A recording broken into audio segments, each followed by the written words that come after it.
You're listening to Daddy Squared, the Gay Dads podcast. This is the Valentine's Day episode.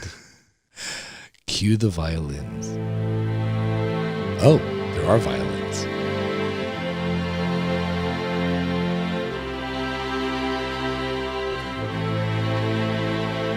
Daddy Squared, the Gay Dad podcast with Alex Megan and Jan Megan. Deliver me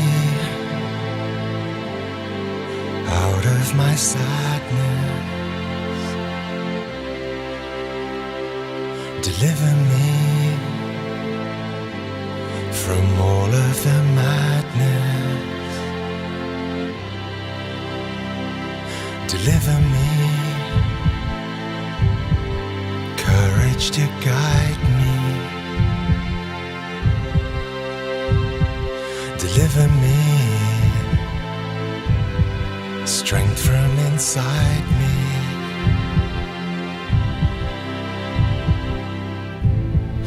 All of my life I was in hiding, wishing there was someone just like you. Now that you're here, now that I've found you, I know that you're the one to pull me through. Welcome to Daddy Squared, the Gay Dads podcast. This is the Valentine's Day episode, and I'm Jan. And I'm Alex. Did you recover? Yeah, so that was our walk down the aisle song. And I want to say that one of the many things that my husband has contributed to my life and our relationship is he is our primary music programmer. And he's very, very good at it. The right song at the right time.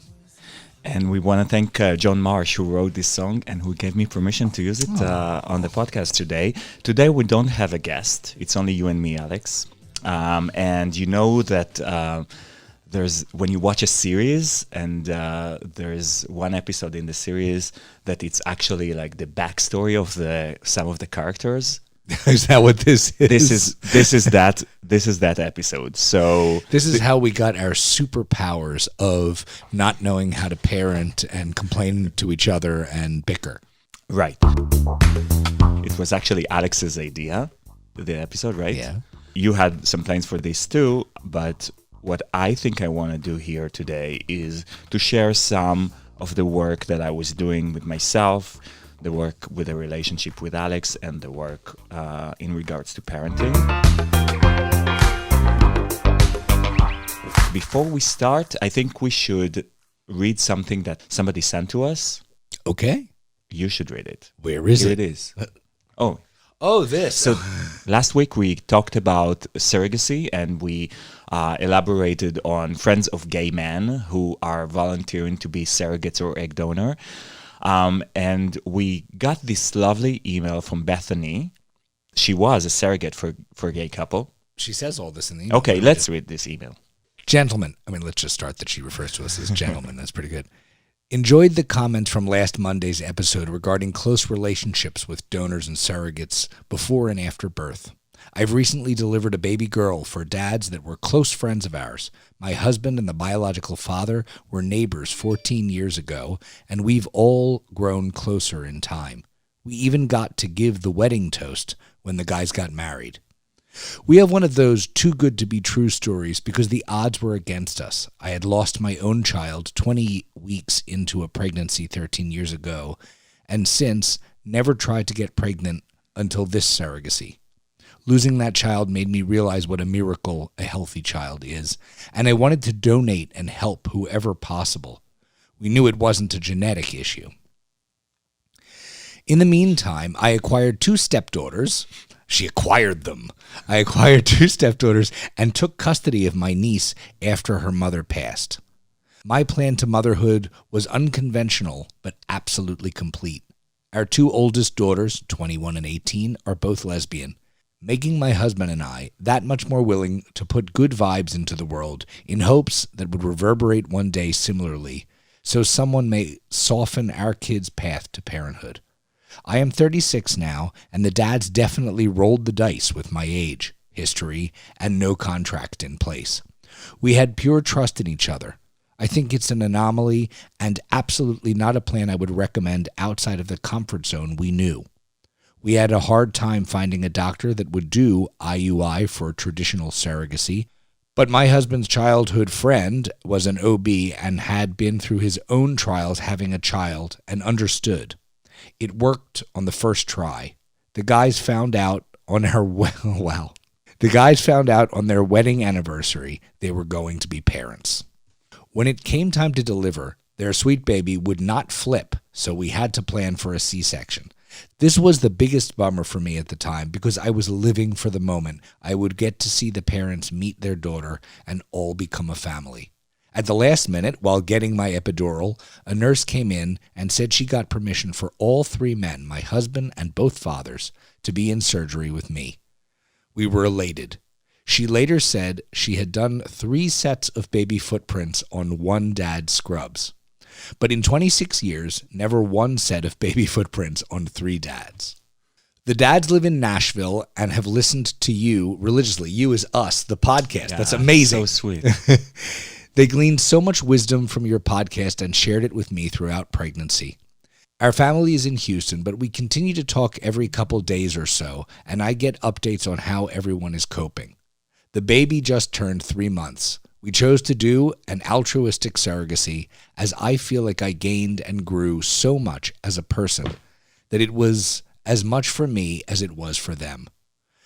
The parents' plan is that Emerson Rose will know she was biologically related to me, and the parents have nicknamed me Saint B. We've yet to determine if a sibling is in order down the road, but this path was so perfect, it would be asking fate for quite a lot. All the best.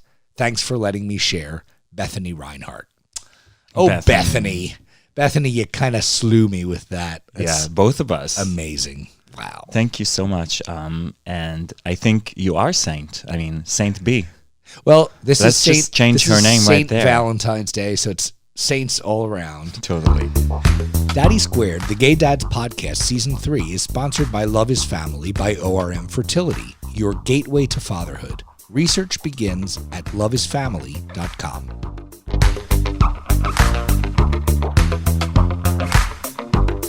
Let's go back in time, Alex. Yes. To coming out. To coming out? We're giving the backstory. Oh, this is the backstory. Okay. I will tell you guys right now that I had a thing for Michael Crane in the 9th grade. Yeah, Michael Crane, he was all right. I don't know if he's listening, but Michael, it was all about you, baby. I'm sure he's straight as an arrow, but I'm just saying. You and the straight people that you like.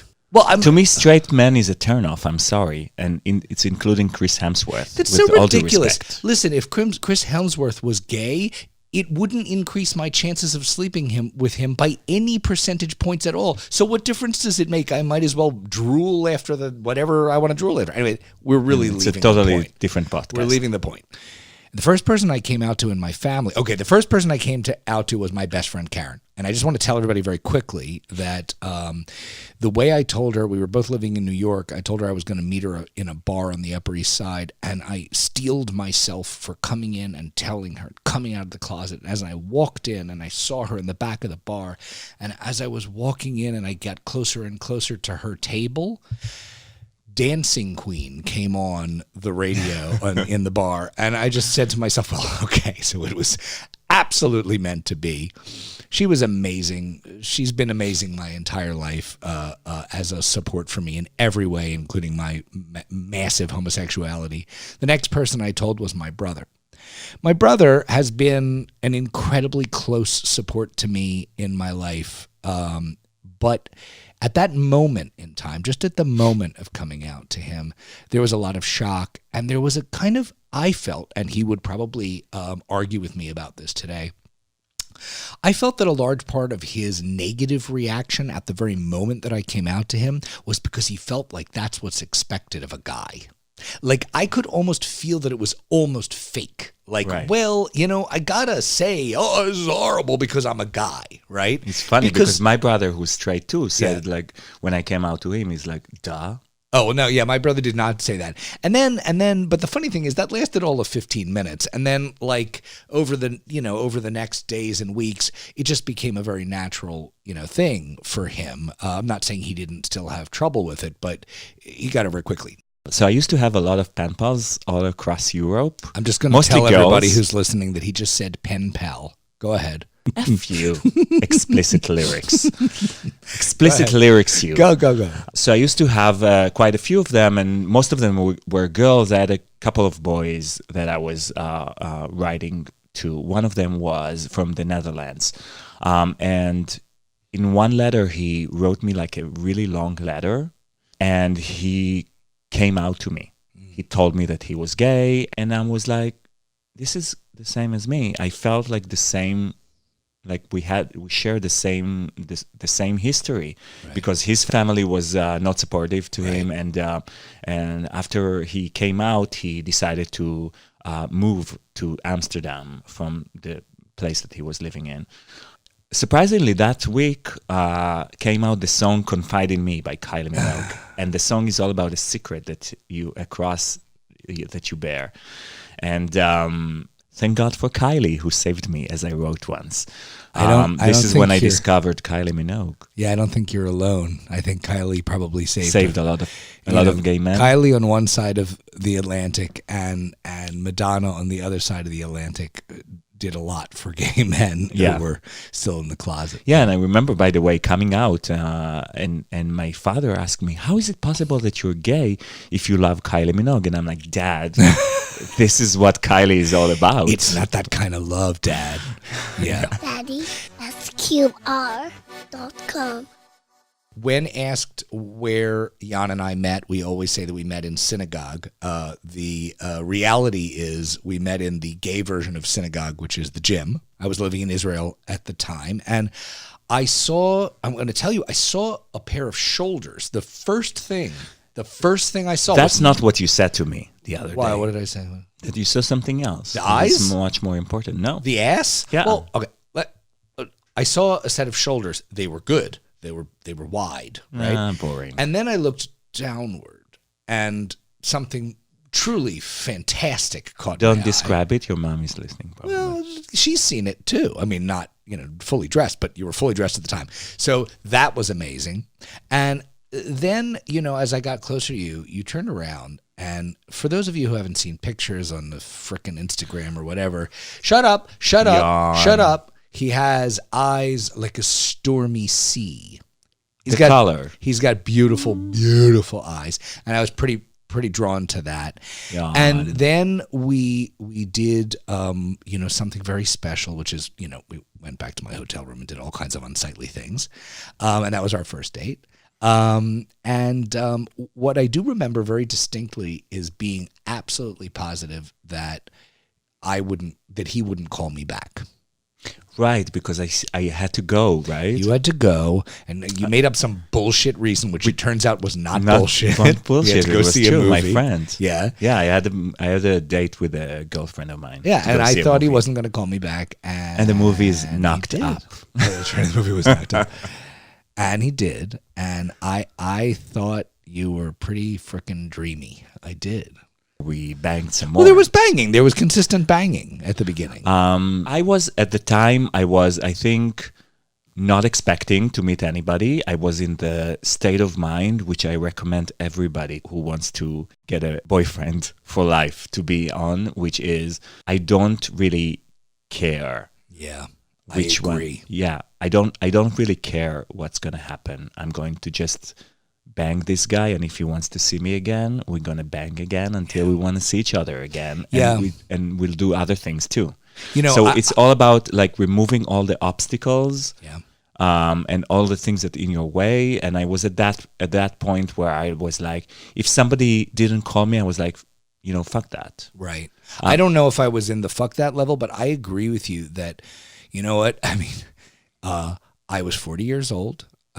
I was not happy with my dating situation, but at the same time, I had just gotten into a phase where I was like, oh, whatever. I just can't think about this all the time. And as I started to not think about this all the time, I met you. I wasn't sure that it's going to be something that lasts long. I didn't even think about it, but I knew I want to see you again and again and again.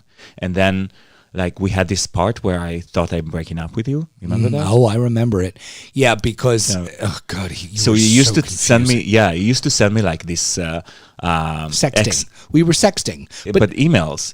So everything I said was turned into a sexting, and I'm like, why? Why aren't you talking to me? You made it difficult for me to understand what it was that you actually wanted. You know, do too much of this and you're doing it wrong. Don't do enough of this and you're doing it wrong. So anyway, I had a friend that was like, I was telling him, yeah, I think with Alex it's not going to work out anymore. Blah blah blah. I don't care. I'm not answering him anymore. And there was like a 3 days period where I didn't answer your email or something, and didn't answer your calls. And he was living in Los Angeles at the time, and I was living in Tel Aviv, and he used to come to Tel Aviv like every 2 weeks, something like that. Yeah. So yeah, but then my friend was like, I understand what you're saying, but maybe you should think about telling him that you don't understand. Who was this again? Gil.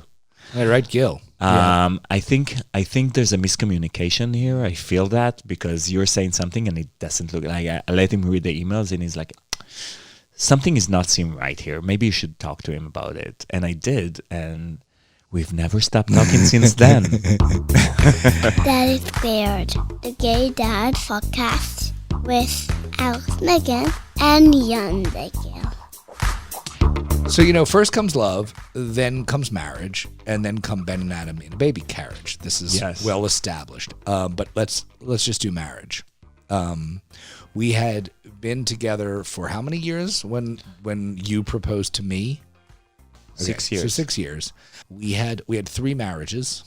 We had a legal marriage in our living room with a justice of the peace who had no shoes on. Yeah, I remember that. He came from Malibu from a celebrity wedding. One of Cher's marriages or something like that. And then we that Cher, she has only one condition for a husband. No. He has to be toilet trained. That's nasty. That's nasty. The second marriage was our actual wedding that we had in Israel with all of our family, which I loved and Yanir didn't love because it was, I don't know, too wedding-y for him or something. And then we had one back here in Los Angeles for our Los Angeles families and friends. And then we were married. I don't know. Yeah. Boring as all shit, So wasn't it? boring. What the hell should I say? Yeah. I don't know what else there is to say. I didn't have that kind of reaction that, I don't know, some people mythically talk about having where, like, getting married changes everything. It didn't change everything. But I will say that I took the concept of that commitment, of that promise to each other incredibly seriously. And there is something so powerful about it because what it means is, divorce is, we did an episode about this. Divorce is absolutely a thing and it's possible. And some people should get divorced when things are just not going to work. But there's something so beautiful and powerful about saying to each other, we're going to do this through thick and thin. And that means that it's possible to be incredibly pissed off at each other and just say, yeah, but we've already decided that this is a thing, that we're together. Even though I have to say, and I have to reveal here, that during the time of the wedding, the actual wedding in Israel in 2014, I think it was our worst time together.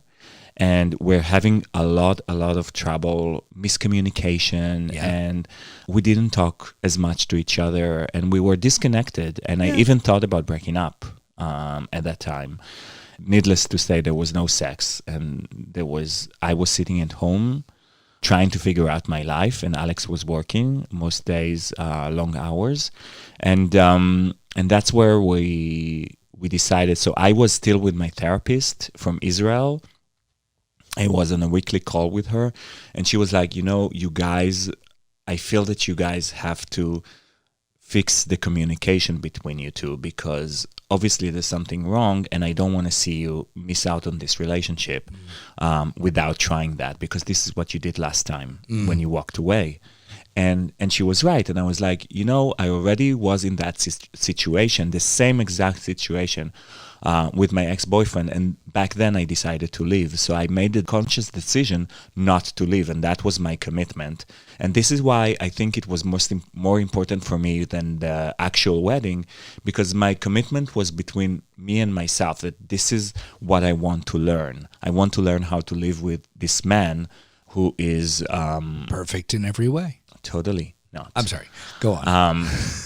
Because there's some qualities that you have that is the quality of the type of man that I'm attracted to, right? And if I don't figure out how to live with this kind of man, I will end up, alone for another 10 years. I'll find another person, live with him another 3 years, and then get to the same point again. So why bother, for all of that instead of doing that? You made me feel very unique and Thank special. you. Yes, I know you are unique. Valentine's Day. So anyway, we found this couple therapist, and we've been in therapy for 6 years now. Since 6 years. then, it is. It's hard. It's every Thursday night. There's not always time. We're exhausted.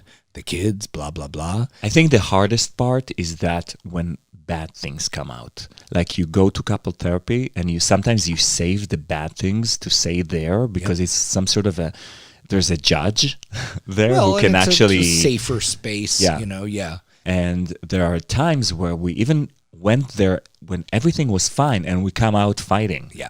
Yeah, that's kind of, it's really hard. And these are the challenges of being in couples therapy. But overall, I think that it's been amazing for us. Yep. It's there's a certain type of communication between a couple and a certain type of love that you learn to love your partner as a friend and as a sexual person, right?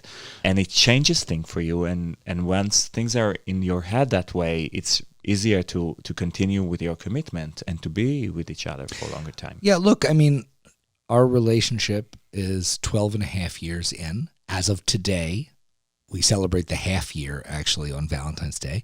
And it has undergone many transitions, as I think any long relationship does. And I think as a healthy relationship does, it goes through lots of transitions and changes, and it grows over time. And then we had kids. And when we decided to have kids, I think that I certainly knew, I imagine you did, that it was going to change not only our lives, but our relationship with each other forever. And it has. It has changed our relationship forever. And in some ways that were kind of predictable, like we're tired more often and we don't really get to go out that much anymore and stuff like that. But in so many other ways that I could not have predicted, and one of which is that it has so strengthened my attachment to you, my sense of how we fit with each other in the way we raise our children and the way we support each other in this incredibly challenging little project of raising kids. Mm-hmm. I have to say that the reason why I wanted to have kids in the first place is that I wanted my genetic and your genetic to be connected. And this is my story of having kids. Like we did this. It's amazing, actually. And now it's like that because it's the same egg donor. One kid is biologically mine, and the other one is Alex's, and now we're connected. And this is what I wanted, and this is the commitment that I actually looked for, and not the actual marriage and signing a document. See, I like the marriage and signing and document stuff. I like ceremonies. I like pomp and circumstance. I'm kind of like Donald Trump. Daddy, that's QR.com. So we had kids. So what I can say, and I remember that I was talking to my brother who was just married, Mazel Tov. Oh, I'm sorry. Yeah. Throughout the way, he was closely watching what I'm feeling and how I am. And at the first year, I told him, you know what? This is horrible. I don't know what to do with that. These are two creatures who are probably going to suffer because their parents don't love them. Right. It was a very, very difficult adjustment for me because I think that both Alex and I are workaholics. And I think it's a problem for many gay men that we're so focused around ourselves and how do we look in our gym and our food and our, entertainment and stuff like that. And suddenly there's these two babies who just suck all the time out of you, and you don't have time for these things that you love the most, which is yourself. I think that your analysis is right, and I want to add something to it too, which is think about the fact that gay men spend, generally speaking, a much larger amount of their childhood alone. We're people who learn to create our own worlds because we lived our lives in the closet. Hopefully, the young generation today isn't doing that as much, but we did. And then a few years later, in our case, quite a few years later, you have kids. There are no doors. I mean, you don't get to be alone with your Kylie Minogue. You don't get to be alone on the toilet. Like, those days are over. And all of a sudden, these animals are all over you all the time. And it is a transition that I think for a lot of gay men might actually be harder than it is for a straight man. So I was talking to my brother, and I think it changed when they turned 3. Okay. When the kids turned 3, I had a different tone, and I told him, listen, there's something that is crucial for a person's self-development to have a kid. Yeah. And Have it you doesn't ever matter. noticed- It doesn't matter if it's your biological kid or not. It doesn't matter. But the thing is that you get to be on the other side of the equation and be the parent in somebody else's childhood. You kind of relive your childhood, and you get to fix some stuff and get to understand some stuff and forgive your parents about stuff that they did. Did you do that? Not yet. No, I mean, sometimes I do understand them. I understand, and sometimes it's for the worst. I'm like, I understand that it's hard, but how could you? Well, right. So I have this, and I have, now I understand what she did. Right. So I think that the most important thing is that the personal development that I had since the kids came along are like twice as much as the past 10 years. Look, because you get to understand more about life. You learn about life through your kids. I think that's completely true. And one of the things that I said on our one of our YouTube shows was, only in their 3rd year did I start to notice this. You have this incredible piece of therapy that you can perform on yourself when you have children, which is so many of the fears and trials and hurt, elements of hurt that you had in your childhood. You can kind of stop because you now have children, and you can say to them, that feeling that I had, I'm going to work to keep you from having it. And the minute you say that, it almost erases it for you. I'll give you a better example. I had certain songs that I couldn't listen to. I could never listen to these songs because when I listened to them, they would remind me of certain incredibly sad or painful times in my childhood. And when my kids were like 2 years old, I started to say, you know what? I'm just going to play those songs. They were great songs or whatever. And I would play them, and I would realize that right then with my kids, seeing the way my kids reacted to those songs, the attachment that those songs had was reconnected, and now it's attached to them and not to my childhood. And that is really good stuff. Right. That is good. We would like for you guys to get to know us better. And to know who we are and why we're doing what we're doing and why we're here. And I think that for me, the podcast itself started as a way to get out of the idea that we're secluded in our own child raising. We needed to communicate with the world. We needed help. That's we right. needed, and this is why we started. We happened to have the technology to do it. All we needed is friends, I guess. This podcast has been a kind of an open discussion and sharing that has happened along with the way our kids have grown up. And I hope that it will continue to do that because I'm sure everything will be smooth sailing from now on. I assume everything is going to be fine and easy. But just in case it's not, we hope that we can share with you guys and you can help us sort of get through what this is all about. Yeah, Here we're for not that. expert. Nah, We're we're a mess. totally a mess.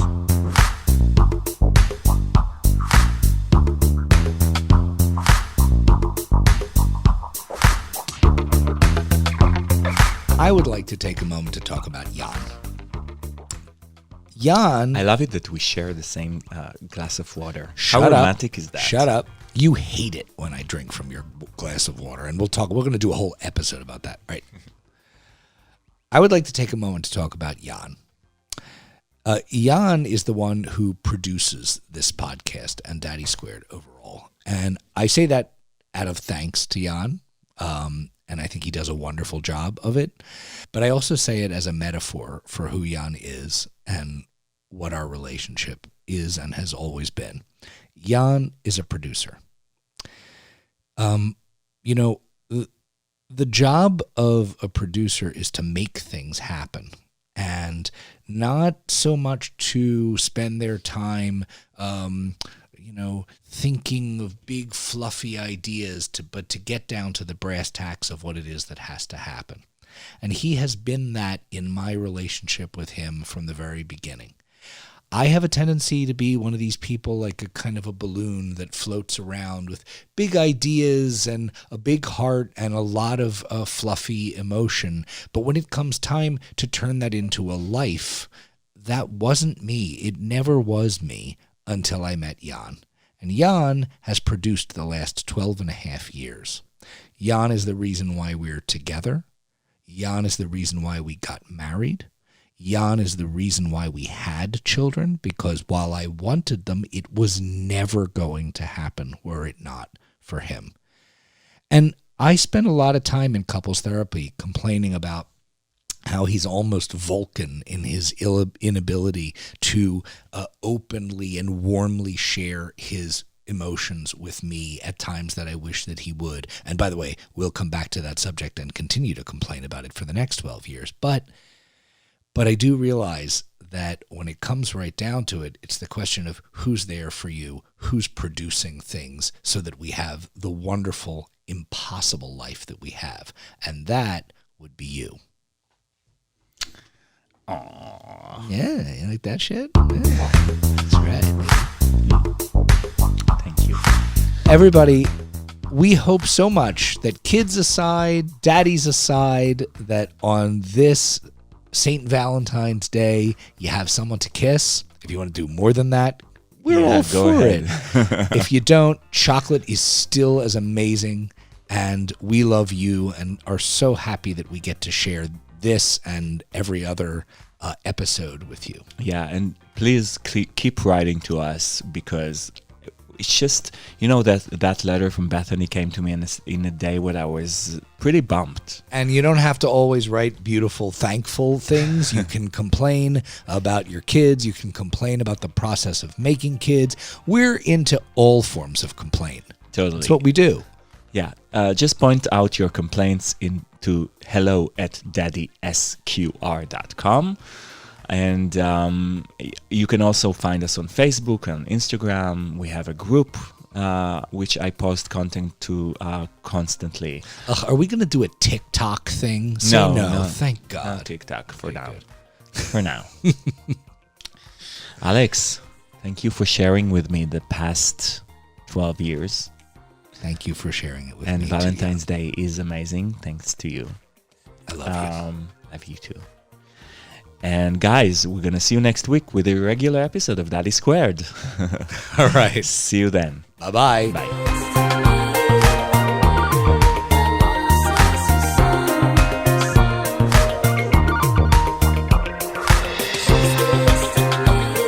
If you're thinking about having kids, start your search at loveisfamily.com by ORM Fertility. For over 30 years, ORM Fertility has been at the forefront of fertility services, providing personalized care and helping all family types grow. ORM are honored to be a trusted resource for the gay community on their journey to parenthood, and are now sharing all they know with you at loveisfamily.com. ORM's expert team gives gay parents-to-be all the information they need and guides them through their unique fertility journey, providing expertise, education, and support every step of the way. Over 1,000 gay couples and singles from all over the world have started or grown their family with ORM's support and fertility and financial expertise. Find out more at loveisfamily.com, ORM Fertility's online resource for gay dads and LGBTQ+ family building.